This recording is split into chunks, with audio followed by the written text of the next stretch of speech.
Last time we visited Farmallville, we had the steam engine going around pulling the passenger train, and we had the diesel pulling the freight train. Added a couple more freight cars, and actually 3 more. And then we decided to add something a little different. I had this metal round table. Originally had a glass top. Hadn't used it for years and years and years. Moved it around the yard a couple of days ago, and I said, let me measure that thing. And sure enough, when I measured it, the diameter was 30 inches. As you can see, the bracing across in that star shape, plenty of bracing. So that 27-inch circle track fits perfectly around there. So I couldn't resist putting a small elevated train on here. Alright fellas, welcome to Farmallville once again. Last little video clip I showed you, I showed you the little circular elevated train I put here, made from an old metal tabletop. And I wasn't quite pleased fully with just that little circle, so I turned it into a figure 8. So we got an elevated figure 8 here. Okay, and as the train to run in that figure 8, I put together this. This is the 246 Scout that I had gotten a while back, wasn't running, got it fixed. I just got that running good, and took the shell off, painted it IH red, and that is actually a Marks, not a Lionel, Marks slant back tender. Pretty neat looking little tender, and trying to keep the cars on the elevated track lightweight. So we just got one box car, one grain car, and the caboose. And so that's one addition that we've made. And we also added a post office and a ticket office, the upper level. And so these people down here got to get to the upper level. They need a staircase to get up. So that's where we're at right now, and pretty pleased with that. So far, she's working out very well.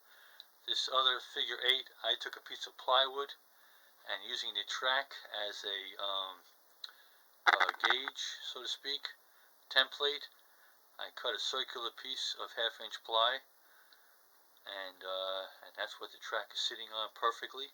It's the exact width of the track, a little bit more, and held up. In addition to the track holding the plywood holding the track, I got 3 pillars holding it up. That's also resting on that shelf in the back. So it's very, very sturdy, very sturdy. And of course this metal frame is extremely sturdy. So now we got 3 trains. We got the steam engine with the passenger cars. We got the freight diesel 224 with the freight hauling, and then we got the other IH steam engine here. So we got 3 cars going, and I thought I was pretty maxed out and what else I could possibly do, but after watching some other guys' videos, I come up with an idea, and how I could turn 3 trains into 6 trains or more. And it's very simple, really. Mirrors. That's all it is. So I put mirrors on both ends of the track. Okay. And also behind the elevated train, there's a couple of mirrored panels. Down the other end of the track, you see, this is all mirror all the way around. Okay, looking into the mirror, you can see the diesel coming down. And if you watch that diesel when it comes down, when it gets to that point, it splits. It appears to split. It's optical illusions. It splits, and one goes in in that direction and one comes in this direction. It looks pretty neat. Several guys use the mirrors. I really like them a lot. Gives a great optical illusion effect. So I'm going to give it a couple of runs around and show you what she looks like.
numbers I could give you. Again, I got a real cheap camera, so doesn't really do it justice, so to speak. But just showing you how she looks, looking in the depth of the mirror. It's pretty interesting. It really is. Track seems to go on forever when you look in the mirror. So that's about it, guys. The only thing's left to do is to paint the board itself, the layout board, and a few touch-ups here and there. And we're gonna paint the general store, the post office rather, ticket office, and we might add a general store. And that's about it. So pretty happy with where it's come a long way. And we're definitely going to be adding a couple more little things, and but I think we're basically seriously maxed out. And I know I've said it before, but man, I can't go any further. This little dinky track here has really produced quite a lot of action, I think, going from 1 track to 3 tracks plus the optical illusion effects. So, alright guys, that's about it. Thanks for watching.